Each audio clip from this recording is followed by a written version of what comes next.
Вот такой момент. Значит, официальный дилер сказал, что только амортизатор мертвый.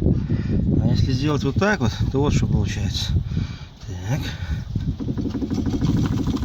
Звук слышим? А стучит тут вот эта стоечка. Вот это вот. Стойка стабилизатора. Вот она вниз идет. Вот здесь вот он стучит. Что если здесь взять и потрясти, то она не стучит. Вот так вот. Вот. А если без нее? Вот так. Вот так можно съездить к дилеру на диагностику. И он нам этого не увидит. Причем я спрашивал про стойку. Он сказал, все они исправны.